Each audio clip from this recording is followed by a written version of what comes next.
तेबे न्यूज 18 को राजनाथ सिंह को एक्सक्लूसिव इंटरव्यू इंटरव्यू रे कौन कहउछन से आसंदु सीधा सड़क देखिबा। इसलिए मेरे स्टेटमेंट का कोई बहुत उसकी अहमियत नहीं रह जाती है इसके बाद, जबकि भारत की संसद ने इसे पास कर दिया है। इसलिए जो कुछ भी मैंने कहा था उसी आधार पर कहा था, जो हकीकत है वही कहा था। मैं ये राजनाथ जी जानना चाह रहा हूं कि प्लान क्या है, क्योंकि जब से आपने ये 9 महीने पहले बयान दिया था, पब्लिक को लग रहा था कि मोदी सरकार में तो फैसले उस टाइम पर खटाखट हो रहे थे।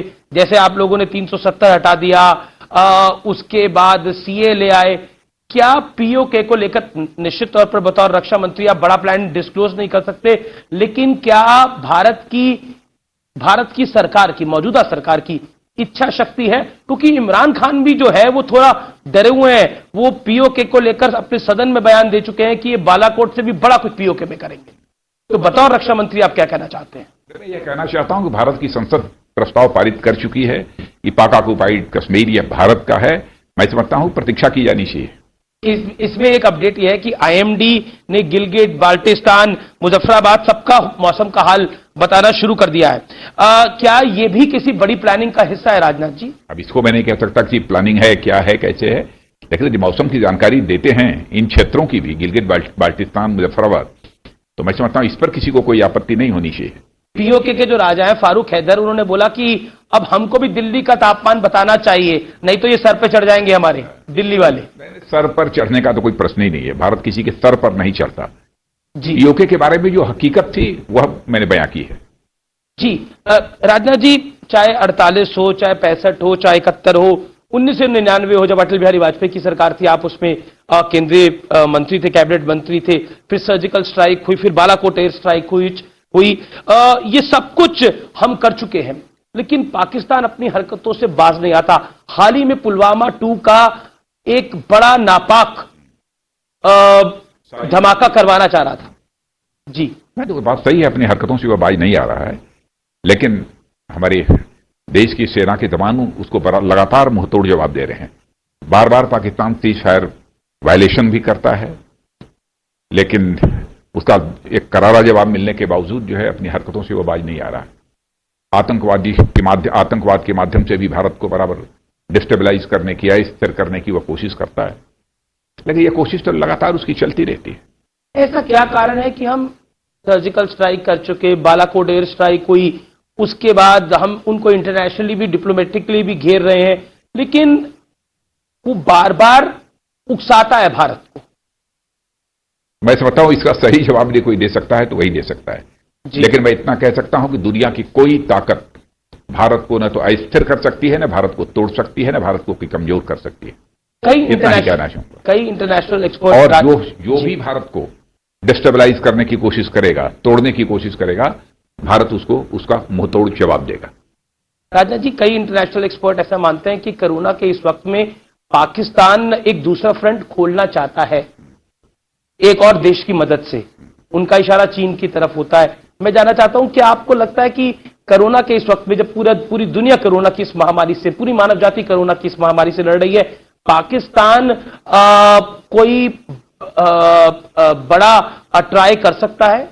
अब इस बारे में, इन संभावनाओं के बारे में मैं कुछ नहीं कह सकता हूं, क्या होगा, कैसे होगा, लेकिन कोरोना का संकट यह वैश्विक है जी, ये वैश्विक महामारी है, और मैं समझता हूं कि सभी देशों को मिलजुल कर इसका मुकाबला करना चाहिए। भारत की सीमाओं पर कुछ घटनाक्रम करके इसका फायदा उठा सकता है। वैसे इस वैश्विक महामारी का लाभ उठाकर यदि कोई भारत को तोड़ने की कोशिश, कोई भी, पाकिस्तान की बात, किसी की भी बात मैं करता हूं जी जी, तो मैं स्पष्ट कर देना चाहता हूं कि उसके मंसूबे कभी भी पूरे नहीं होंगे।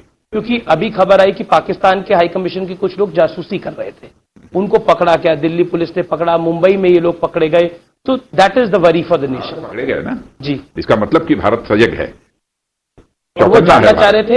वो जानना ये चाह रहे थे कि पीओके में क्या मूवमेंट भारतीय सेना करना चाह रही है, उनके वो सेना की मूवमेंट के बारे में जानना चाह रहे थे, जो हमारी जानकारी है। तो इसीलिए तो वो गिरफ्तार हुए, वो पकड़े गए और सीधे पाकिस्तान को वापस कर दिए गए जी। इसका मतलब भारत अपने देश की सुरक्षा को लेकर पूरी तरह से सजग है, क्या संदेश जाता है जी। क्योंकि पाकिस्तान घुसपैठ में फेल हो रहा है, डिप्लोमेसी में फेल हो रहा है, जासूस पकड़े जा रहे हैं, तो क्या वाकई पाकिस्तान फ्रस्ट्रेट होकर भारत की अंदरूनी सुरक्षा में कुछ सेंधमारी करने का प्रयास कर सकता है? आप इस पर क्या कहना चाहेंगे? देश को क्या कहना चाहेंगे? भारत की आंतरिक सुरक्षा में सेंधमारी करने की पाकिस्तान के द्वारा तो लगातार वर्षों से यह कोशिश होती रही है, लेकिन आप यह भी देख रहे हैं कि हमारी सुरक्षा के जवान उसका मुंहतोड़ जवाब दे रहे हैं। बड़ी संख्या में आतंकवादी मारे जा रहे हैं, लगातार मारे जा रहे हैं, लेकिन अब भी पाकिस्तान अपनी हरकतों से बाज नहीं आ रहा है। अब देखिए वो कब समय आता है जब पाकिस्तान इन सब अपनी नापाक हरकतों से बाज आता है। मैं इसलिए बात कह रहा हूं क्योंकि लगातार कभी इस्लामोफोबिया की बात करते हैं, कभी बोलते हैं कि भारत के अंदर मुसलमान सुरक्षित नहीं है, तो वो कहीं ना कहीं एक प्रयास लगातार करते हैं मिनॉरिटीज को। भारत के मुस्लिम समुदाय की चिंता करने की कोई जरूरत नहीं है। भारत का मुस्लिम समुदाय पूरी तरह से सुरक्षित है।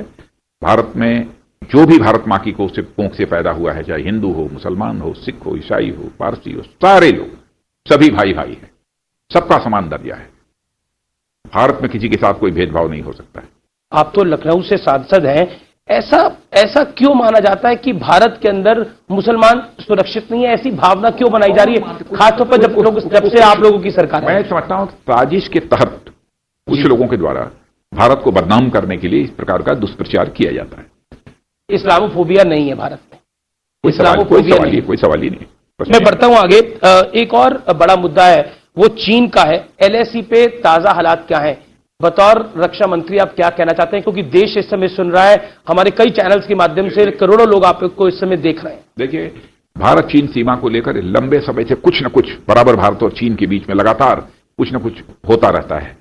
आपने देखा होगा कि शायद ही कोई ऐसा वर्ष गुजरा होगा जबकि भारत की सेना और चीन की सेना, पीएलए जिसे कहते हैं जी, पीपुल्स लिबरेशन आर्मी, दोनों के बीच बॉर्डर पर बराबर फेस ऑफ न होता हो, कोई धक्कम धुक्की न होती हो।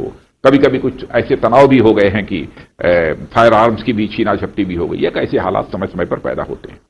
मैं समझता हूं कि चीन को भी अब इस संबंध में बहुत गंभीरतापूर्वक विचार करना चाहिए ताकि इस विवाद को पूरी तरह से सुलझाया जा सके। अभी स्थिति क्या है? हाल फिलहाल की जो घटना है, यह बात सच है कि सीमा पर इस समय चीन के लोग भी, उनका दावा है कि हमारी सीमा यहां तक है, भारत का यह दावा है कि हमारी सीमा यहां तक है, और उसको लेकर एक मतभेद हुआ है और अच्छी खासी संख्या में चीन के लोग भी आ गए हैं।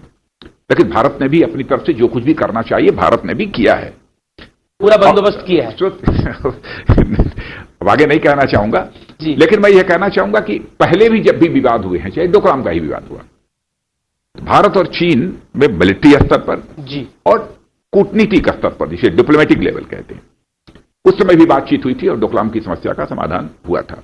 इसके पहले भी जब कभी भी कोई इस प्रकार की वारदात हुई है भारत और चीन के साथ, तो इसी प्रकार से सेना के स्तर पर और कूटनीतिक स्तर पर बात